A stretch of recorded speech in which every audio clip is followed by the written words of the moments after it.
Peace, everybody. Welcome to Capital Combat. Name says it all. I'm Hakeem Branch, and today I'm going to recap this past Saturday's pay-per-view middleweight title fight between Saul Canelo Alvarez and Daniel the Miracle Man Jacobs. Now, if you caught the preview video with Rob and I, make sure I get the link down to that below. We had about 20 minutes of really good information breaking down the fight, and so what I'm going to do now is talk about what happened in the fight in relation to what we thought was going to happen, and then, what we think is going to happen next for the participants of the bout. So also, if you want to catch like an immediate lukewarm reaction to what we saw, Rob has an initial reaction video that came out directly after the fight. So if you're subscribed, you probably caught that. If not, hit the subscribe button, because like we said, we have a lot of thoughts that we put out, and we put them out often. So we want you to get those as soon as possible, and that way you can rap with us as well and talk about those things that we got going on. So let's get into the fight. In the preview video, we did predict that Alvarez would win. We thought it'd be a split decision. Rob actually called it be a split decision due to a few factors that we're going to get in as the video goes on. So we talked about Canelo being able to catch Jacobs in between shots with crisp counters and also in exchanges, because he had faster hands punching in combination and his technique was a little bit tighter. We did see that. We also saw something that was a little different from what we talked about in the preview video, where I talked about Daniel Jacobs matching Canelo in speed for single shots, but when they were in the ring, Canelo showed to have much faster hands for single shots than Jacobs as well. And that happened because of two things. One, Jacobs was trying to amass a lot of volume. He was trying to disguise his harder shots with a lot of light shots, activity, to keep Canelo guessing on his toes and to minimize counterpunching opportunities. So the hard punches that he threw were a little bit fewer and farther between than Canelo, because everything he threw was a little bit faster, sharper, and with more intent, because they were punching for different reasons.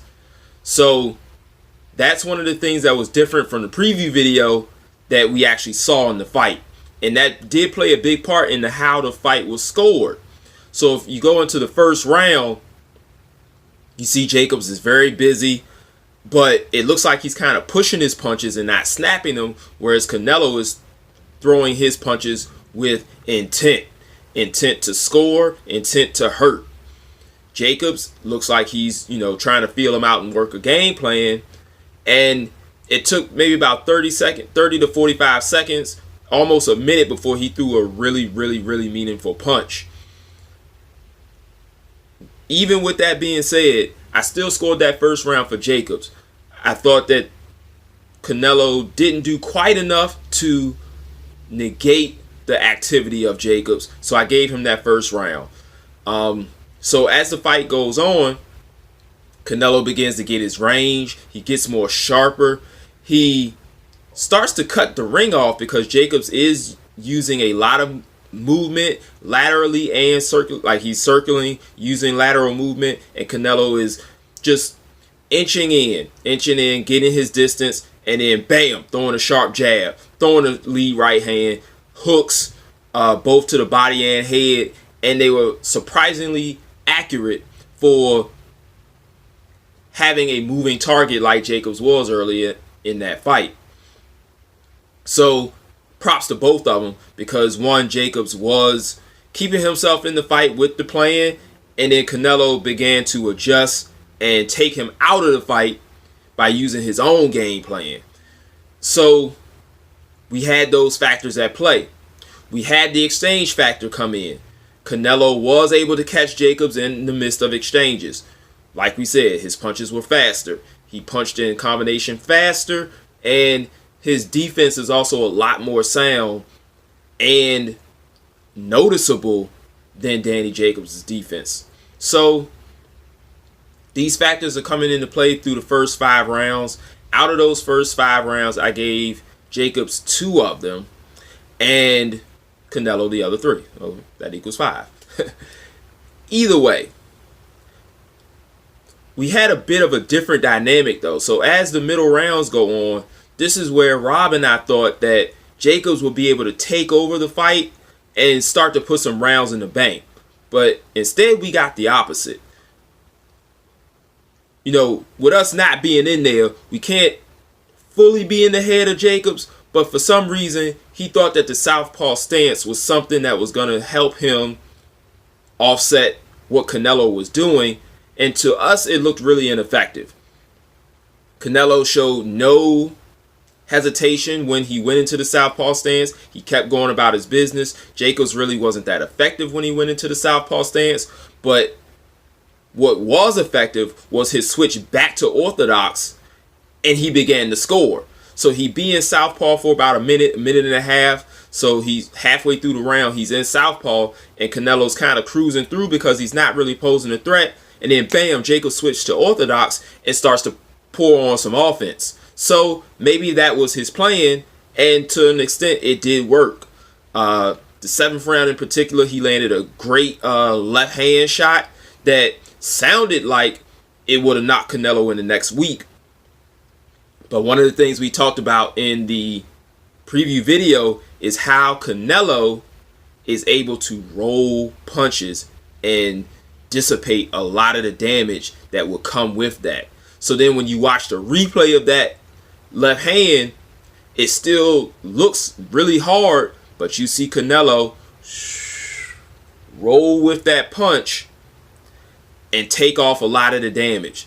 So you got to give him credit for that, because it takes a hell of a sharp mind and reflex ability to be able to perform a defensive move like that.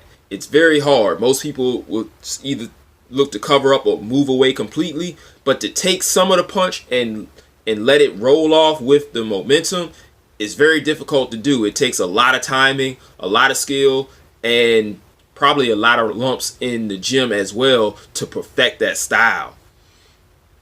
So Canelo, in my eyes, took probably rounds 6 through 10. 6 through 9 maybe. And then Jacobs begins to come on in the 10th and the 11th rounds. The 9th round was pretty close as well. But we started to see those dynamics play out. We saw the dynamic of activity versus quality shots. We saw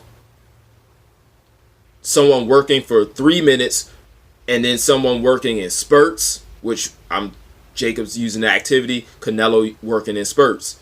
And it did look like he was starting to slow down in those later rounds, but when he started to put his shots together, they were very accurate, they were very eye-catching, and you knew he was landing.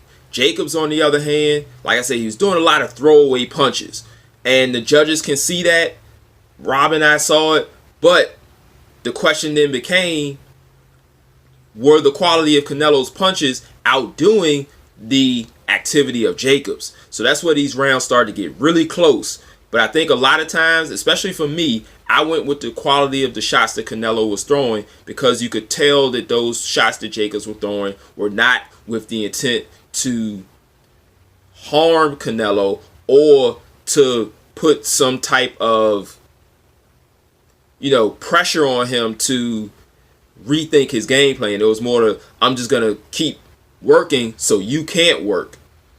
And it kept him in the fight, but just not enough to really take those rounds. Because in the pro game, you're really scoring damaging blows. And even if you're not actually bruising the person, Jacobs did have some swelling around his eyes. There wasn't like any blood. No guy was ever physically stunned in the fight, which is something that we thought was going to happen. We thought both guys were going to be stunned, and neither one was. Both guys showed some outstanding chins in this fight, because Canelo did land some really good shots, and so did Jacobs, but neither guy was ever really rattled by any of the punches that they threw. Jacobs did land that right hand that Rob was talking about against the ropes, that nice overhand that he likes to throw, and it didn't faze Canelo at all. So we get into the 11th and the 12th, and then Canelo comes back on just like he did in the Golovkin fights. He begins to pot shot him at ease. It looked like at one point he wasn't missing with anything. And the weird thing about it is, while he was doing that, the commentators were talking about how great Daniel Jacobs' activity was and how he may have been stealing the rounds. Which, like I always tell you guys, this is a subjective sport. So it depends on what you like. I like to see people be accurate. I like to see people throw punches that you can like see that they landed. And I like for guys to be precise. So I was sitting there like, man, Canelo is piecing this guy up. And I'm hearing them like, oh man, Jacobs is really working this round. He's really doing a lot of he's really throwing a lot of punches. I like it. To each his own.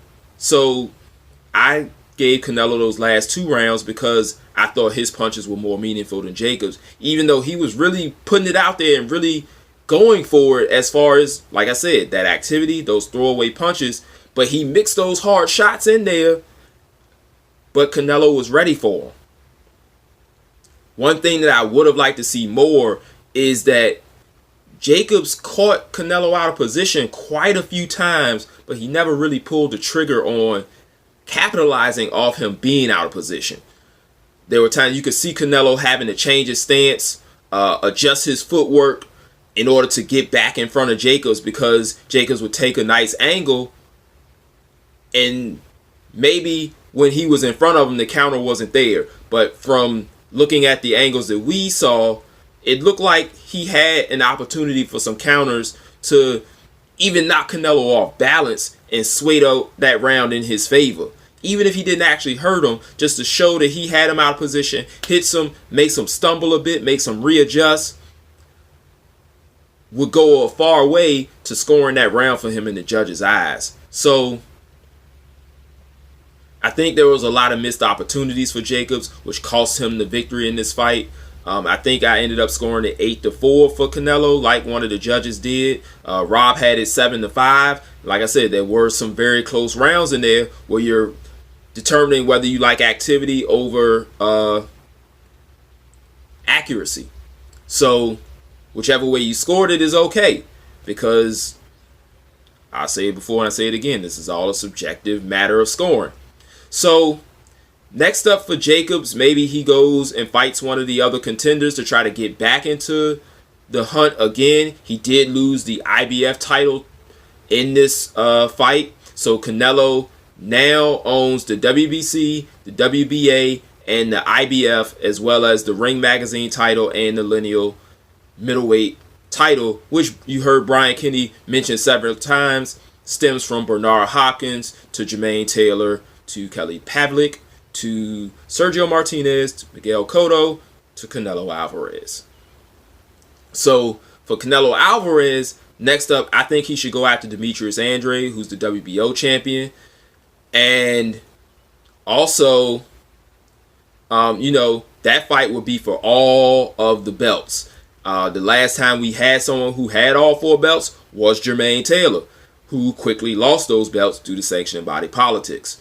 But I think that Canelo can pull this off. He brings in enough money to where the sanctioning bodies will ignore all those mandatories and things like that they like to do. And a lot of times they don't like to have multiple belt holders because of that, because then it ties the belts up because that guy's only fighting once or twice a year.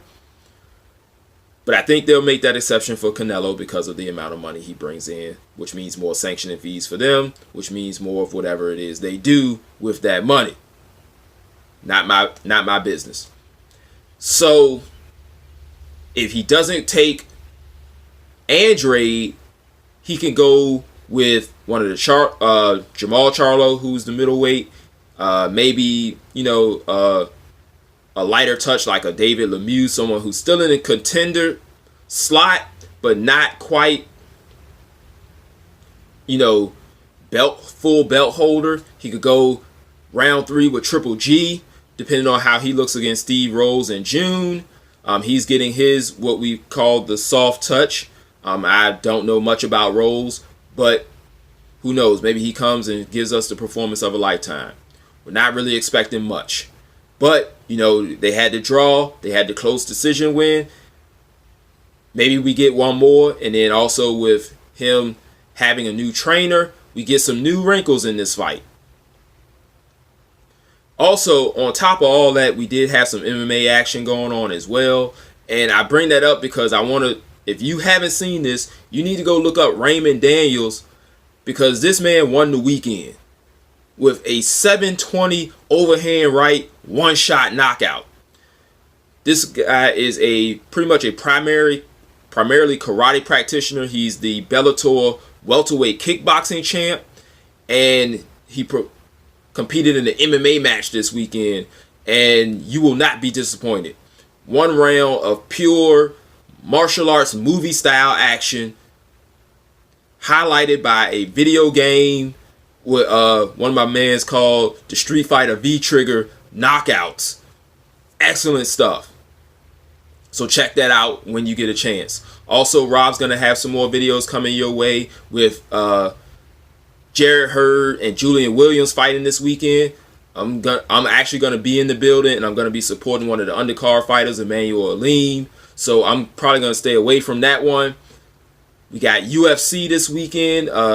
Rose Namajunas versus Jessica Andrade, which should be a barn burner of a match. I'll probably break that one down for you guys. And so that's it for this video, guys. Let me know what you thought of the fight. Hit us down in the comments like I said earlier. Subscribe if you haven't done so yet. I know you like the information that you heard today. And until the next video, fight on. This is round one and you've already lost. They don't seem to see that everything we've done is coming and cost. My fists are on fire. I perform till I perspire. My demons are in a rage. Keep thinking that it's a game. I kick rhyme, hurricane. I told them I don't play. I'm liquid. Black Street Fighter.